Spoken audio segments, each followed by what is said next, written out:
this is going to be a good thing or a bad thing.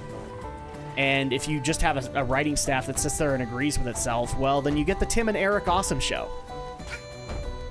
And that was so great, right? I don't know. With all of its amazing jokes like free real estate. Free real estate? Oh, jeez. It's the only thing that came out of that show. Like, it was all borderline, like, the best way I know how to describe it is like borderline gay-esque behavior. And to the point where it almost got, in my opinion, kind of insulting.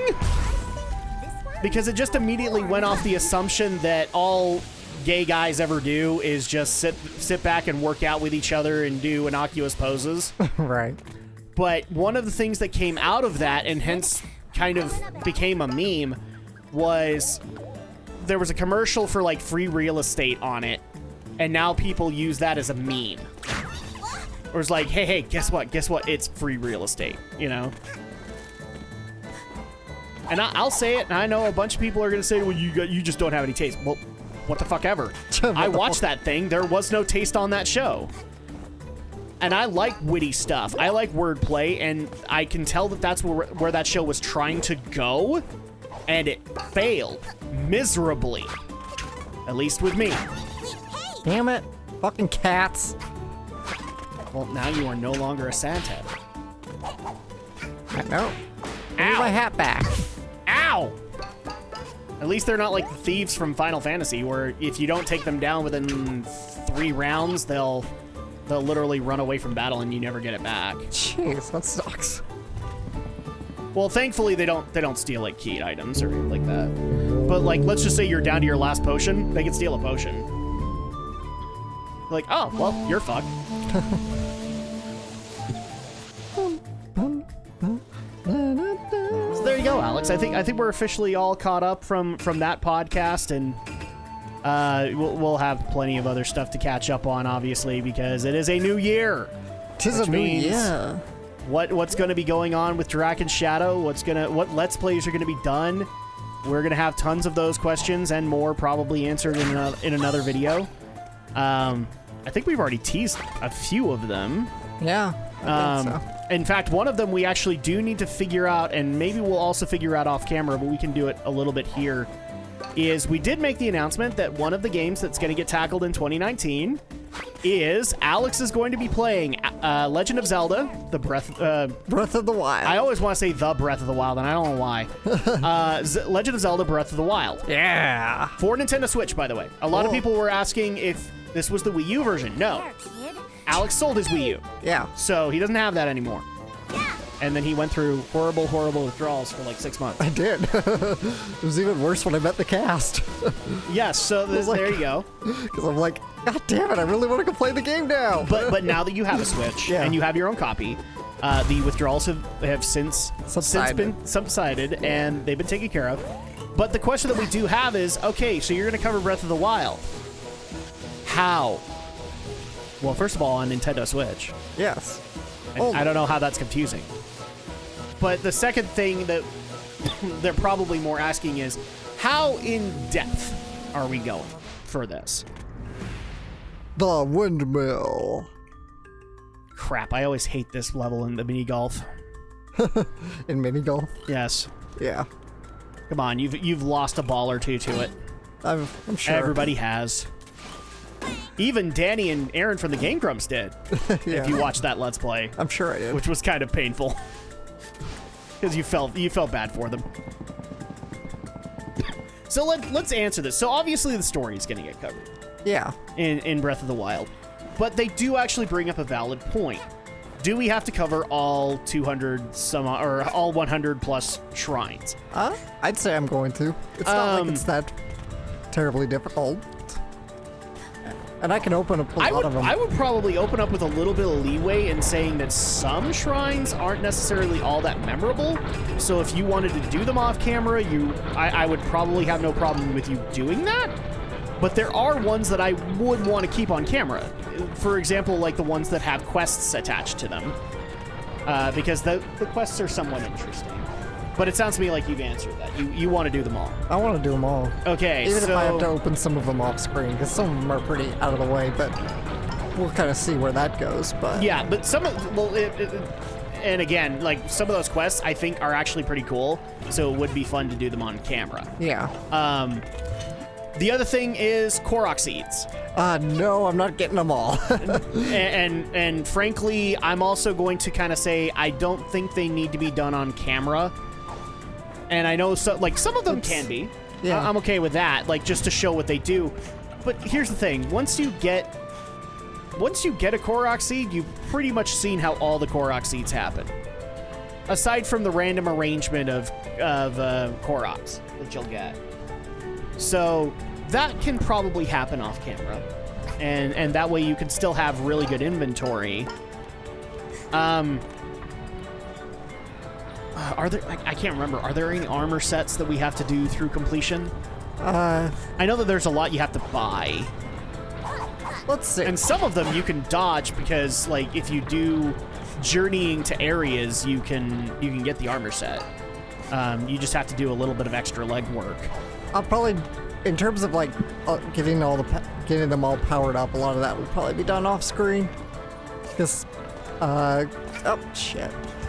Because this past playthrough that I did on my own, when I got my Switch, I actually got the hero tunic a lot earlier than I did before. That's the blue shirt, right? Yeah, the blue shirt. And that one's pretty time consuming when it comes to trying to 4-star it or 5-star it, so. Yep.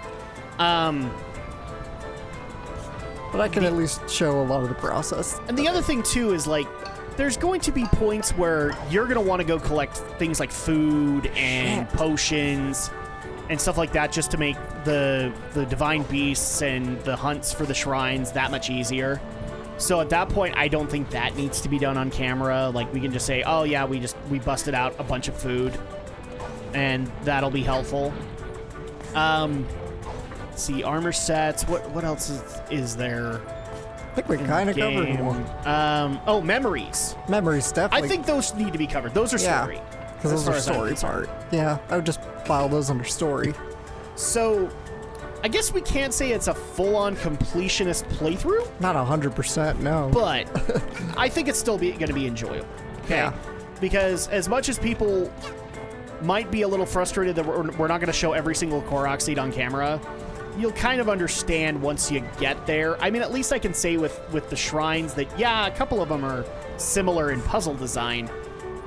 They all are approached uniquely. So you can cover them all. Just some of them are more boring than others. Some of them are more frustrating than others. I, in particular, might take the controller away from you once we get the handheld pachinko one. Handheld pachinko? What?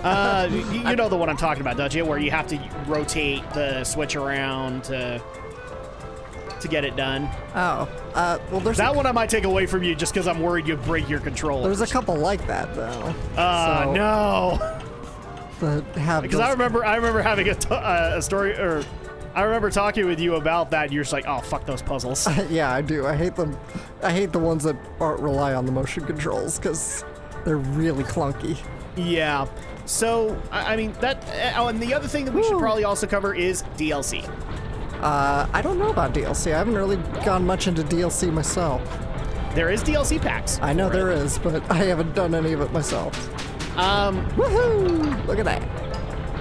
If we don't cover it with your game, I just so happen to have the amiibos that are attached to the DLC. Oh, nice. So, but the way I understand it, those things pair once you've activated them.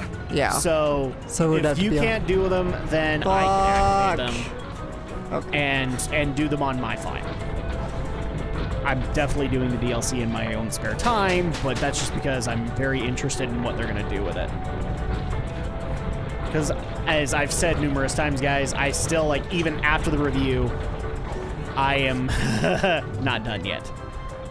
It's a big game. It is very much a big game. And what I find funny, again, is how many friends of mine that are Zelda fans that still have not beaten Breath of the Wild. This never would have happened if it was, say, Skyward Sword. Because it would literally be like, oh, well, I already beat that game a month ago. Well, that's because games like Skyward are very linear, aren't they? Yes and no. It's Zelda formula at its finest, but I would not call it linear. I would not call it, because it can have branching paths. I see. It's like any other Zelda game. You can have side quests. So at that point, it's not entirely linear. I'll be honest, the only game in the Zelda line that I'm willing to call non-linear is probably Majora's Mask. And it's just because of all the side stories that you really, if you want to complete the game 100%, you have to do all the side questing. Yeah, but besides side questing, I'm talking like main storyline. Even there, like, because all the side questing in Majora's Mask, like, those plots are essential to the game. So at that point, like, you do need to know them. Are they essential to just beating the game? Not 100%ing, but just finishing the main story? Yes. Okay. Because Majora can be a pain in the butt. I mean, if you're hardcore, if you're hardcore, you can probably take on Majora, but I do not recommend taking on Majora without the Fierce Deity's Mask. And in Fierce Deity's Mask, you have to do all the side questing to be able to get, because you have to collect every mask, so that it all turns into the Fierce Deity Mask. So there you go. Like, we'll fine-tune the details here, but that's what we're looking to do with Breath of the Wild. And, I mean, if that's not enough for you guys, then there are full-on comprehensive guides. Yeah. But one of the things that I know that me and Alex try to do with Drak and Shadow is we give you the story. Yeah, we'll give you the story. Yeah. Always. We try to do that first and foremost. And in this case, a lot of the side questing in Breath of the Wild is not essential. Yeah. Because obviously you could take on Ganon in, the first 15 minutes of the game? Yeah, if you're daring. I wouldn't recommend it. Has somebody done that yet? Oh, yeah. There's speedruns out there that gosh. As soon as they get off the Great Plateau, they go straight for Ganon. They go straight for Ganon. I can't even begin to imagine that, just given what I've done in the game. It's like, just thinking of all the raw perks that I'm getting for that fight, and people are willingly not giving themselves that.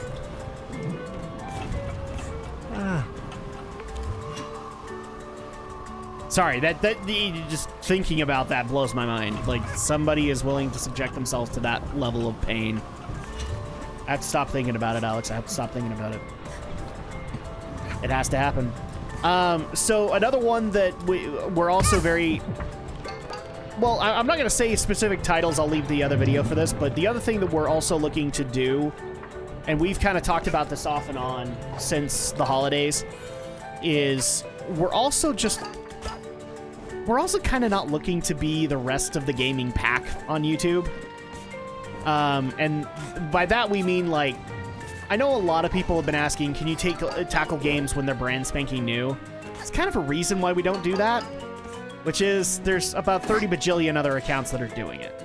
Yeah. So, I mean, if the game is just that interesting to us, I'm not saying we can't do it, but we are looking for games that aren't being covered so that we can cover them and be able to showcase them to you. Or in some cases that have Let's Plays that are years old, and we can just add our own little twist to them. Like, say, I don't know, .hack. Yeah. Which is getting ready to happen, because I can guarantee that by the time this video has gone out, episode 100 of Xenogears has come out. Yeah. 100. 100. We're still not done. Almost done. Almost done. Yeah. As of when we're recording this episode of Hat in Time, like, we've got some side questing to do, and then we just got the final dungeon, and we're done. But that's kind of why we prepared people with RPGs going on Wednesdays, is because we knew a couple of these games were going to be long. Checkpoint. I'm just kind of debating in my head, like, when we did .hack the first time, we had easy 20-hour games each time. Fuck. And so we could easily get about 20, 30 parts. her. Yeah. And given what you've kind of told me, this one is shorter than the other one. I wouldn't say it's shorter. Okay. It's probably a little bit longer. Because the worry that I have is now we're actually getting into request territory, and request territory is pretty much nothing but 50+ hour games. So now we're into the RPG territory that I was kind of dreading, and knew that we would get like 100+ part RPGs from here on in. Well, it's not that long.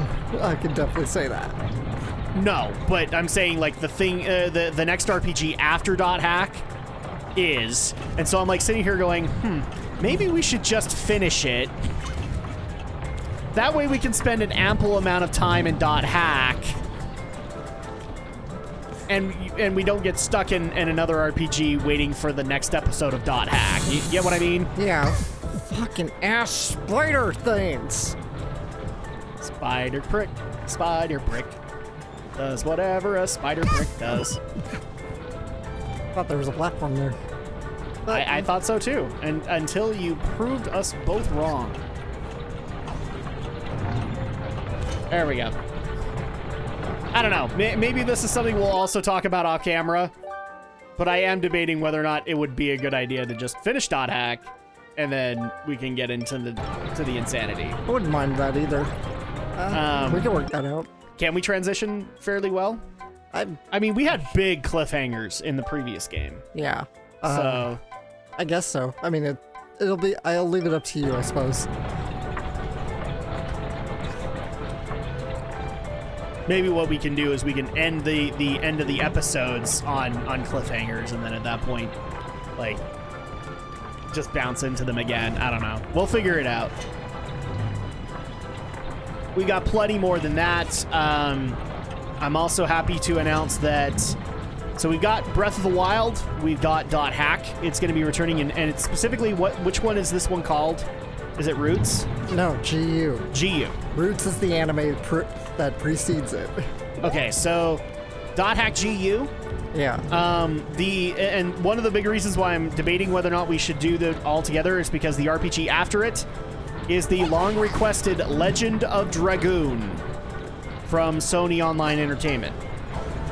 This was basically Sony's contender to Final Fantasy VII, and it's a 50-plus hour RPG. So, yeah, we'll figure that crap out, obviously. It's a little weird to me, considering the long exclusivity of Final Fantasy for Sony. Damn it. Well, here's what basically happened. Sony saw the popularity of Final Fantasy VII and said, we want some of that pie. Yeah. And we don't want to share. And so at that point, they created Legend of Dragoon, thinking that with the popularity of Final Fantasy VII, that would be like the way the Super Nintendo was with Square, where like every RPG on that system was gold.